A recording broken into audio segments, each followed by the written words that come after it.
El judaísmo considera la ley como la voluntad de Dios. Sin embargo, muchas veces aparecen artilugios rabínicos que parecen contradecir a la Torá. ¿Acaso aplica el refrán de echa la ley, echa la trampa? ¿Por qué no hacer las cosas como Dios manda? De esos temas vamos a estar hablando hoy en Final Abierto. Bienvenidos, mi nombre es Jacob Lipsic. Y mi nombre es Jonathan Berim y llegamos por fin al episodio número 26 de nuestro podcast, así que gracias por seguirnos, gracias por estar ahí. Y bueno, tenemos un tema muy controversial porque de hecho muchas consultas nos llegan siempre que surge algunas de estas leyes en el día a día, el cotidiano, y dicen por qué sí, por qué no, se puede, no se puede, es correcto, no es correcto. Así que dijimos, bueno, vamos a analizar los casos donde ocurren estas situaciones y si podemos el por qué y si podemos también incluso qué es correcto hacer o no, como hablamos en la apertura. Sí, estamos hablando sobre todo ahora en la época de Pesaj, en la famosa venta de Hametz, para aquel que está viendo en estas épocas, para que cuando quede grabado le contamos, estamos grabando este capítulo cercano a una nueva festividad de Pesaj, y como siempre ocurre la venta de Hametz. Un tema polémico porque la gente dice, nosotros también decimos, bueno, al final uno va a vender algo que muchas veces se termina guardando, cómo funciona esta venta, y en definitiva, vamos por partes. La Torá dice que está prohibido poseer, entre las tantas prohibiciones que existen con el hametz, que no tengo una buena palabra para traducir hametz, producto Productos fermentado, fermentados, sí, sí. sí. Productos de trigo, sí, de los 5 cereales que la Torah enumera, que también hay discusión, pero trigo, cebada, centeno, trigo sarraceno, avena, y que fermentaron. Es un producto de esto fermentado, no lo tenemos que tener en Pesaj. Pesaj es la fiesta del el panásimo, la matzá, donde todo lo que se come evitamos que pase por un proceso de fermentación y todo lo que está fermentado evitamos poseerlo. Claro. Entonces llega la prohibición y obviamente todo el mundo empieza a buscar el hametz, limpia la casa, se deshace de lo que puede, pero además aparece el artilugio legal, ¿sí? Por así decirlo, que es la famosa venta de hametz.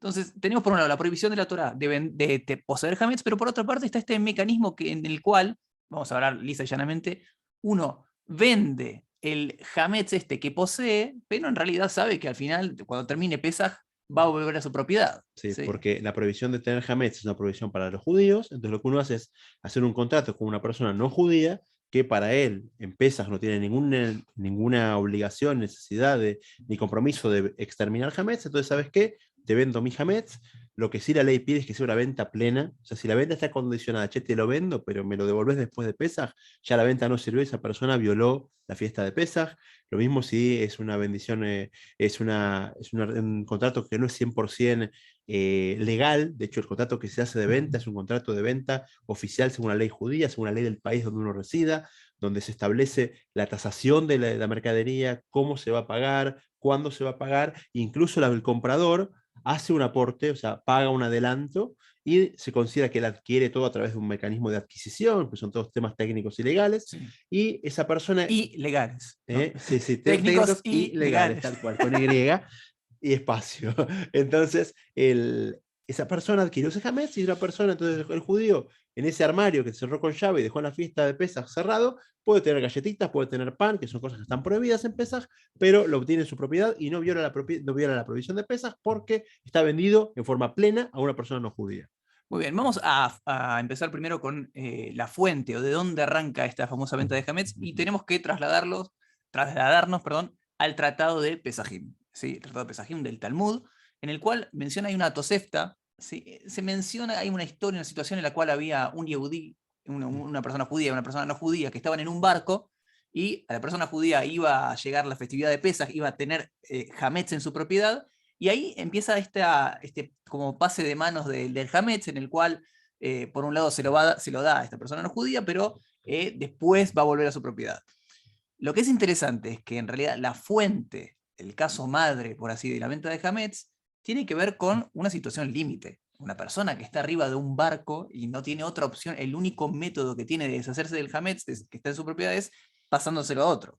Sí. Lo cual aparentemente sería un poco alejado a nuestra situación, ¿sí? Pero ese es el caso madre. De ahí, como siempre funciona, los dictaminadores de la ley judía empiezan a inferir, bueno, qué ocurriría en tal situación, en cuál otra. Pero ese es el caso, el primer caso, ¿sí? En la Tosefta, en el tratado de Pesaje. ¿Sí? Sí. Muy bien, entonces podemos contar otros ejemplos también de situaciones similares que aparentemente la ley compite o choca la ley original de la Torá con lo que después fue pasando. Un segundo, antes, Dale. vamos un poco, no quiero, Dale, sí. pero un poco de evolución para allá, para acá, perdón, más cercano en el tiempo. Acá tengo el machete para estar hablar con propiedad. El Maharam de Rottenburg ya lo empieza a aplicar. Estamos en el año, el Maharam de Rottenburg, estamos en el año 1250. Empieza a aplicarlo a situaciones un poco que no tiene que estar en el barco, sino que una persona que posee Hametz también y quiere deshacerse de eso, vamos avanzando más en el tiempo y ya cuando se dictamina el Shulchan Aruch, el Rabbi Yosef Karo, que es el código de leyes básico para el judaísmo, establece que se puede hacer este mecanismo de venta de Hametz, como bien decías recién, tiene que estar carente de una condición, no es que mira, te lo doy, pero después me lo devuelves, a pesar de que está prácticamente tácito eso, ¿sí? Pero en definitiva, en el contrato tiene que ser una venta completa, una venta absoluta de esto, a pesar de que después nosotros sabemos que va a volver para Sí. uno. De hecho, Perdón, que la forma de volver para uno es incluso que se sepa de antes que va a volver para uno, mientras no se fue incluido en el contrato esa devolución, es todo legal, y de hecho la devolución no es que vuelve el señor y dice, ¿sabes qué? Toma, no lo quiero comer, te lo devuelvo, sino que se le recompra, o sea, así como está el proceso de venta, está el proceso de recompra del Hametz, o sea, termina la fiesta, va con esta persona que compró, que pagó la seña, ¿sabes qué? Te devuelvo el doble de la seña que diste, como si fuera una misma transacción legal, uno quiere comprar una casa y paga la seña de la casa, también lo mismo. Si uno se arrepiente, pierde la seña. Y si el otro se arrepiente de la venta, tiene que pagar el doble como indemnización. Lo mismo exacto se aplica a la venta de Hametz. Se da una seña y después de la fiesta no querés finalizar la transacción o completar la transacción, te pago el doble porque me arrepiento y quiero recuperar mis propiedades. hay una molestia obvia que tiene que ver con lo que mencionamos en la apertura y con que es en realidad el espíritu del episodio de hoy, que tiene que ver con que a uno le puede llegar a molestar un poco. ¿Sí? Bueno, para un segundo, la Torah dice que no puedes tener Hametz y entonces encontrás un método en el cual durante Pesaj no es tuyo el Hametz, pero después vuelve a ser tuyo. Y siguen a la cena de la cocina. Claro, es importante, creo, tener en cuenta, hablaba hoy con uno de los rabanim acá del barrio, que en realidad hay que distinguir por dos aspectos. Por un lado, el individuo, y por otro lado, lo que pasó mucho después de la revolución industrial o de lo que tiene que ver con las empresas y los negocios en el crecimiento económico, que son las empresas, ¿sí? El supermercado, que tiene que ser la venta de Hametz porque si no pierde toda la mercadería. Las empresas, como ocurre en firmas que son cuyos dueños son judíos, las panaderías que venden el Hametz y demás. Es más, paréntesis, el Estado de Israel vende el Hametz. ¿Sí? El país vende el Hametz al rabino principal. Sí, porque muchas veces son procesos que duran más de un año. Entonces no es que está la opción de, ¿sabes qué? Empiezas que elimino todo. La cadena de producción y el ciclo de producción muchas veces dura más que un año. Entonces, si pasas Pesaj en el medio y quieres tirar toda la basura en Pesaj, tu negocio nunca empieza. De hecho, está el ejemplo clásico, es muy más famoso de Bronfman, un judío que es dueño de Chivas Regal, una de las firmas más grandes de whisky. Que si quiere puede auspiciar el programa. Sí, porque hasta hace poco no vendía Hametz, entonces era un problema porque no se podía consumir el whisky Chivas Regal porque es un Hametz que pasó por Pesaj, entonces era de una propiedad de un judío y no pasó por Pesaj. Ahora, si un judío quiere producir whisky, no tiene otra alternativa que recurrir a la venta de Hametz, porque el whisky necesita un añejamiento de 5, 10, 15 años, y si, 30 incluso, y si no, o sea, va a pasar no solo uno, 30 Pesaj en la mitad. Entonces la persona que no toma este artilugio, esta alternativa, no puede dedicarse a eso. Por eso, entonces vamos a diferenciar, por un lado, los individuos que utilizan la venta de Hametz, en realidad es como un mecanismo para evitar pasar por esta prohibición. Es decir, una persona busca e intenta eliminar el Hametz lo máximo posible y como una válvula de emergencia también vende el Hametz para que no quede ninguna duda de lo que tiene en su posesión. Por otra parte, están la gran pérdida económica que puede representar para muchos negocios, entonces los rabinos también dictaminaron este permiso para no generar una pérdida económica grande, y es un mecanismo también que tiene que ver con la protección del pueblo. Esto para mí es importante que lo aclaremos de entrada, que los artilugios o los mecanismos legales de los cuales vamos a hablar hoy, recién hablamos de la venta de Hametz, ahora vamos a entrar en otros temas, no son como los que uno puede pensar, bueno, conozco un abogado que tiene un método que te lee la ley. No, son al contrario, son dictaminaciones que pasan de los rabinos para todo el pueblo. Es decir, la venta de Hametz no es de un tipo piola, che, conozco un rabino que te vende el Hametz. No, es algo que está absolutamente aceptado porque los rabinos dictaminaron un modo para que la vida religiosa pueda ser más llevadera. ¿Sí? Sí. Vamos a ver un ejemplo ahora exacto de justamente un dictamen rabínico que marcó un quiebre importante, pero con lo que respecta a Hametz en sí, podemos decir que incluso yo en un momento dije, bueno, voy a investigar cuándo empezó la venta de Hametz, pero, o sea, a nivel, no solo cuando está escrita en el Shulchan, como bien mencionaste, o cuando fue el caso del barco en el Talmud que cuenta, que vendió, sino quién fue el primero que decretó. ¿Sabes qué? ¿Quién puso la firma del gancho sobre la ley? Dijo, esta ley a partir de ahora, el rabino tal y tal dice que se vende Hametz. Y la respuesta es que ninguno. ¿Por qué ninguno? Porque acá en este caso, el Hametz tiene que ser tuyo para que estés pasando por la prohibición. Cuando deja de ser tuyo, ya no hay prohibición. Entonces, no es que hubo un rabino que decretó una reforma a la ley de la Torá, sino que en este caso se usan recursos que la Torá planteaba para desentenderse o desligarse de ese Hametz, que también es visto, se puede ver como una artilugio, una artimaña, lo que queramos, pero que no es que tuvo una fecha de comienzo, sino que simplemente es algo que existió desde siempre y se acomodaron las leyes para construir cierta situación. Ok, dimos un pantallazo rápido a la venta de Hametz, pasamos al Prus Bull. Sí, el Pro Bowl sí tiene un comienzo. Para quien no está familiarizado con la materia, el judaísmo tiene el año que se llama Shanat Shemitah. Es un séptimo año donde rigen un montón de leyes, como leyes de agrarias, leyes de cesar el trabajo del campo y un montón de leyes que hacen, en líneas generales, uno ve cómo está la autoridad de Dios presente en el mundo. Estamos ahora, en año Que estamos ahora justamente en el año de Shemitah, este año es año de Shemitah, estamos en el 5782, año de Shemitah, y en el año de Shemitah una de las cosas que había que hacer era cancelar los préstamos. O sea, una persona que tiene sus documentos de la plata que fue prestando, va cobrando lo que presta, pero el año de Shemitah, la ley es, ¿sabes qué? Desentenderte del préstamo, así como nos desentendemos de la tierra y la dejamos de trabajar, también los préstamos. Entonces, se cancela toda deuda previa, como que hacemos un borrón y cuenta nueva. Claro. Entonces, ¿qué pasó ahí? Hubo un gran sabio que se llamó Hillel en la época del Talmud, en la época de la Mishnah en realidad, la primera parte del desarrollo del Talmud, y en un momento vio que llegaba el sexto año, la gente a veces le faltaba plata para comprar comida y iba a cobrar la semana que viene y quería pedir un préstamo y nadie le daba plata. ¿Por qué? Porque todos tenían miedo. Mirá, estamos en el sexto, viene el séptimo y se termina todo. Entonces, ¿sabes qué? No prestemos plata y cuidemos nuestro capital. El Talmud muchas veces menciona decretos o que se llaman las takanot, que tienen que ver con el tikkun olam, es decir, para arreglar un problema que se da en la sociedad, en el cual, a pesar de que nosotros tenemos la ley de la Torá, que eso es obviamente lo que rige nuestras vidas, los sabios muchas veces se toman el permiso, estamos hablando de sabios que entendemos que son personas con muchísimo conocimiento de Torá y que viven una vida de Torá y mitzvot, no es que se les ocurrió un día y se levantaron, ya me parece que estaría bueno cambiar esto, pero que evidentemente vieron un problema en la sociedad y hay muchos decretos que fueron dictaminados por Tikkun Olam, para arreglar un problema que se presentaba en la sociedad. Y el que se presentaba frente al tema del Shemitah en cuanto a los préstamos es el que estaba mencionando recién Jonathan, que es, llega al año séptimo y la gente sabe que la deuda se va a cancelar, entonces el que presta plata, le digo, mira, yo a este no le presto ni loco, porque sé que tiene dificultades de pago y demás, y enseguida se viene el año de Shemitah, al final le voy a dar la plata y va a quedar libre de deuda y yo no tengo ganas de eso. Lo cual genera un problema al interior de la sociedad, porque obviamente cuando tenés menos gente que presta, tenés mucha gente que está muy necesitada y entonces genera un caos económico-social. Tal cual, una recesión social muy fuerte. Entonces dijo Hillel, mira, ¿cómo dice la ley? La ley dice que todos los préstamos personales tienen que ser cancelados. Entonces, ahora, no así los préstamos que se llaman comunitarios. O sea, si una persona prestó a una institución, para ponerlo en líneas pedagógicamente entendibles, entonces ese préstamo se mantiene en pie. Entonces, Hillel estableció lo que se llama un contrato de Prus Bull.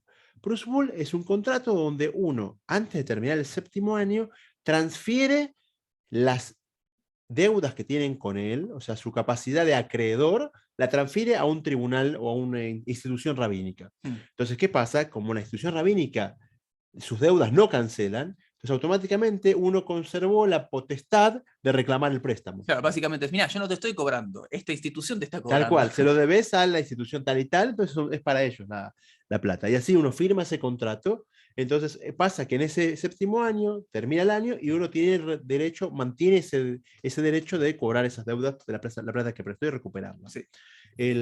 también, de vuelta, podemos ver el caso como Mejilat Hametz. Escúchame, la Torá te dijo cancela los préstamos, pero bueno, vemos que él vio que surgía un conflicto y trató de enmendarlo. Quizás es un poquito la dicotomía entre lo que es idílico y lo que es óptimo, quizás.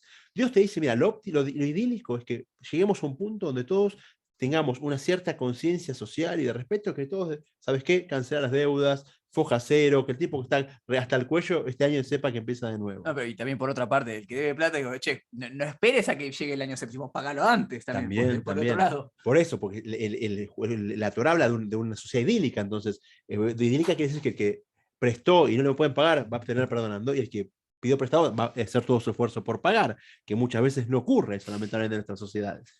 El otro ejemplo Sí, más, pasamos a otro ejemplo más, que es lo que llama la eteriska. Este quizás fue de los conflictos sí. más grandes que tuvo el pueblo Es judío demasiado al día fuerte, de hoy, claro. sí, no, pero empezó muy fuerte en la Edad Media, donde el judío toma el rol de prestamista y ahí se vio un choque muy fuerte. Para que todo lo que esté familiarizado con la Biblia en varias ocasiones, creo que son 3 en total, donde habla muy fuerte de prestar con interés. Está En prohibido contra, prestar claro. Sí, muy en contra de prestar con interés, tal cual. Uno tiene su dinero, es verdad que uno normalmente time is money, y si el tiempo pasa debería tener más plata que antes, pero el judaísmo te pidió que si le prestas plata a tu hermano, así como a tu hermano real, tu hermano de sangre, no le vas a decir, te voy a reventar la cabeza de intereses, sabes que te das plata, te la presto, me la das cuando podés, y ya sé que esas 2 semanas hubiera puesto en la bolsa o puesto en Bitcoin y ganaba quizás tanto porcentaje, pero bueno, yo lo estoy haciendo porque quiero hacer una mitzvah, un favor a la otra persona. Entonces viene el judaísmo y dice, ¿sabes qué? Tenés que tener una conciencia de hermandad donde el interés tiene que estar prohibido. Es interesante que no importa si el que quiere tomar el préstamo como el que quiere darlo. O sea, si los dos se ponen de acuerdo, mira, vamos a tener esta tasa de interés, incluso que estén de acuerdo, la Torah lo prohíbe. Tal ¿Sí? cual No eso. es tan frecuente eso. Sí, tal cual, porque si uno dice, ¿sabes qué? No te metas, yo me arreglo. Claro. No, la Torah dice, así todo te pido una cualidad extra de conciencia social donde evites esa situación. Y bueno, entonces, ¿qué pasó acá? De repente surge, la gente dejó de prestar, si puedo invertir en Bitcoin y ganar no sé qué porcentaje, o darle a mi amigo gratis, voy a invertir en Bitcoin. Entonces otra vez pasó algo parecido a lo de Hillel, que la gente de repente se encuentra sin la posibilidad de acceder al dinero que necesitaba para su manutención, o incluso para una inversión, o para un crecimiento económico, una inversión que le dé cierto rédito. Entonces surgió la Terisca. Sí. La Terisca, que esto es... pasa cercano en el tiempo. Estamos hablando de cuando se oficializó esto, es en el siglo XVII. Sí, ya estamos mucho más, sí, ya es mucho más moderno que los otros Claro. dos. No, Edad Media también. O sea, sí, se hizo la parte más legal, pero ya el código del Rambam lo trae, como la Teresca, que okay. estamos en Edad Media. Y ahí, bueno, en Eblar surge la figura del judío. De hecho, la iglesia siempre se hizo la iglesia cristiana agarró esta frase bíblica y la adoptó como algo muy importante, y ahí no tiene el Talmud, que es lo que fue haciéndolos el upgrade que el judaísmo armó de su versión. Entonces, el interés está prohibido. Entonces, de repente estaba la sociedad medieval completamente quebrada, no había capital, no había forma de conseguir recursos, y ahí surge la figura del judío prestamista, que era algo incentivado por la iglesia, que después terminó siendo una mella en el judío y fue la excusa para atacarlo, porque aparte, si le debíamos todos a él y lo echamos, ya no le debemos a nadie, y así empezaron las expulsiones, y la Edad Media es un periodo para analizar, quizás en otro capítulo entero, sobre el antisemitismo también. Sí, y también la iglesia después también bajó un poco el cambio, porque vemos hoy en día que los grandes banqueros no son todos judíos.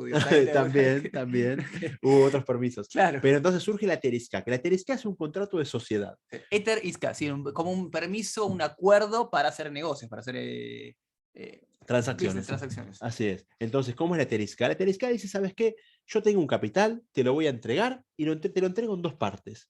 Estamos una parte me la vas a cuidar. Es plata mía. Yo, Jacob, te voy a prestar estos $500, son míos, los cuidas vos. Y los otros 500 que te doy, te los presto, son para vos, claro. Usalos vos. Entonces, Jacob va a hacer su emprendimiento. Entonces, Jacob invierte, gana, fue bien, esos $1.000 hizo $1.100 en un día. Ya que vamos a fantasear, decir 100.000, ¿qué te cambia? Hizo 2.000, vamos a fantasear, pero en forma real. Hizo 2.000 de esos 1.000. Yo digo, ¿sabes qué, Jacob? Muy bien, te felicito lo que hiciste. Y es verdad que 500 te presté para que hagas lo que quieras, pero otros 500 me estabas cuidando a mí. Claro. Entonces, esa parte nos va a convertir en socio. Entonces, si vos convertiste los 1.000 en 2.000, de esa mitad quiero mi ganancia. Entonces, sería, al fin de cuentas, después del negocio, esos 1.000 que hubo de ganancia, 500 para cada uno. Los 500 que te presté en forma plena, usaste vos, devolveme lo que yo te di 5, vos me das 5, y lo otro que te di para que era cuídamelos, sos como mi agente, de mi corredor de bolsa. Claro. Lo invertiste, ganaste, la plata es mía. Entonces así surge la figura del interés autorizado, el interés legal. Convertimos la transacción en una sociedad, que de hecho tiene sus pormenores, porque si Jacob pierde la inversión, no le voy a reclamar, ¿sabes qué? Escúchame, yo te presté 1000, quiero que mis 1500. No, porque justamente el contrato indica que esto es una sociedad. Entonces él va a probar que le fue mal y va a decir, ¿sabes qué? Te devuelvo 500, que es lo que recuperé y perdés plata. Este mecanismo es muy aplicado, sobre todo cuando, o sea, se puede aplicar a distintas situaciones, pero es más que nada aplicado sobre todo en un tema de discusión, porque es bastante frecuente cuando hay, por ejemplo, la adquisición de una casa. ¿Sí? En donde una persona que quiere adquirir una casa y no tiene el monto, va a pedir una hipoteca, y ahí, bueno, estás pidiendo, es obvio que hay interés, ¿sí? Porque los bancos, lamentablemente, no es que no se ajustan a estas leyes de prestar sin interés. Entonces, bueno, ¿está permitido pedir un préstamo en un banco cuando uno tiene que pagar interés o no? Y ahí hay, obviamente, como se imaginarán todos, una gran discusión rabínica de hasta qué punto está permitido, hasta qué punto no. Muchísima gente evita esto, por eso también, no sé si específicamente por eso, pero se multiplican los gemajim, Sí, donde que uno son... puede tomar prestado sin tener que pagar interés, pero digamos, toda la bancarización de la economía tiene esta pregunta, este signo de pregunta, bueno, ¿cómo hace una persona que cuida, que cumple con la Torah y las mitzvot para pedir un préstamo en el cual va a terminar pagando interés? Entonces se da esta situación del eterista, de firmar un acuerdo en el cual al final el banco es un socio de uno en la compra de la casa, en la compra tal vez del auto también, y entonces ahí estaría la parte legal permitida, pero como decía recién, es una gran discusión de grandes sabios y dictaminadores alágicos de hasta qué punto el Eteris-K es bueno. Es más, existe la discusión, el Eteris-K que te da tal banco está permitido, pero el que te da el otro banco no está permitido, tenés que ver qué rabino lo autoriza. Sí, de hecho, acá en Israel los bancos también tienen su Eterisca, entonces, eh, a- por un lado tenés el responsable de cada banco de quién va a ser la parte legal rabínica, que eso no es común en fuera de Israel. O sea, uno va al banco y está el gerente y está el cajero, pero no está el rabino. Entonces, acá el banco incorpora la figura de la autoridad legal porque quiere justamente, muchos bancos, quizás no sé si todos, calculo que la mayoría, porque si no Sí. perderían clientes, buscan hacerlo en forma legal, en forma correcta, según la ley judía también. De hecho, ha pasado acá hace unos 20 años, un caso muy famoso, de una persona que pidió un préstamo muy fuerte de un banco, invirtió, perdió, y en base a la Teresca logró no pagar al banco, o sea, redevolvió un porcentaje en base a lo que rescató de la inversión, pero justamente, escúchame, sos mi socio, ¿no? Entonces vamos, vamos y vamos. El problema es que después los bancos retocan los contratos de tarifa. Sí, para que no les vuelva a pasar algo parecido. Entonces, bueno, es otra situación de vuelta, donde está el camino del no interés y de repente vemos la situación donde se armó la forma de lograr llegar a un interés sin la figura del interés en sí. Hablamos también antes del tema del año de Shemitah. Existe también la cuestión de Eter Mejirá, que también es un tema de gran discusión, sobre todo aquí en la tierra de Israel, en donde se cumplen las leyes de Shemitah, si se puede comprar productos de la tierra, productos de frutas, verduras, que fueron trabajados o no. Entonces existe Sí. el mecanismo del Eterisca, en el cual quizá uno está Eter comprando, Mejirá. Eter Mejirá, perdón, en el cual está comprando productos de una tierra que en realidad no eran propiedad del judío porque hizo este mecanismo de venderle la tierra A un no a una judío. persona que no judía. Bueno, de todos los que hablamos, este puntualmente es el más moderno. O sea, estamos hablamos antes de cosas 1700 años, 1000 años, 800 años. Este Terisca empezó con la Saliot. Eter Mejirá. Porque, Eter Mejirá, perdón. Eter Mejirá empezó con la Saliot. ¿Qué pasó? Gran parte de la opinión, las opiniones, el judaísmo siempre busca los motivos para las desgracias, muchas veces, justamente para que, escúchame, si la desgracia tiene un motivo, tratemos de arreglar ese motivo espiritual para poder reparar el daño que se hizo. Entonces, una de las versiones que el Talmud trae de por qué los judíos fueron expulsados de la tierra de Israel fue por no respetar la Shemitah. Dios dijo que vos te voy a dar la tierra para vos, o aprovechala, 6 años hacer lo que quieras, el séptimo dejar descansar para mí. Y el pueblo judío, apenas toda la tierra de Israel, descuidó esa Shmitot, entonces fueron al exilio. Entonces, automáticamente, cuando el pueblo judío volvió a Israel, ya estamos hablando del sionismo y de los últimos 150 y un poquito más de años, las primeras, la alianza, la segunda alianza, donde se dedicaron de vuelta a la parte agraria y en la tierra de Israel. Entonces, de repente surge un debate: ¿vamos a hacer Shemitah o no vamos a hacer Shemitah? Pero la opinión laica era: bueno, sigamos, escúchame, hay que sobrevivir. Estamos hablando que la economía era muy precaria, no trabajar, a veces era realmente morirse de hambre, no estamos hablando de que me iba a faltar para los lujos. Y otro lado estaban los rabinos que decían: escúchenme, nos echaron por esto, busquemos, busquemos por lo menos cuidarlo para que justamente reparar ese error original, y surgió lo que es el Heter Mejirá, que es la forma de venderle el campo a un no judío, y de vuelta uno se considera que está trabajando tierra que no es de un judío, y por lo tanto surgiría un permiso. Este permiso está mucho más en discusión que los que mencionamos antes, por muchísimos factores legales y técnicos. Primero era como si fuera una medida provisoria, y hoy en día podría sobrevivir sin vender el campo y no sin hacer llegar a este TERI, y no que se va a morir de hambre la gente, porque hay otro tipo de abundancia y de stock de mercadería y de otras situaciones económicas que cambiaron, y aparte porque el hecho en sí de que, escúchame, la tierra de Israel la recuperamos, la volvemos a tener, está permitido venderle esa tierra a un no judío otra vez, o sea, incluso que sea por un año solo. Hametz, vender la galletita al no judío, no hay ningún problema, venderla está todo bien, pero estás vendiendo tierra de Israel a un no judío, es un problema mucho más complicado a nivel legal.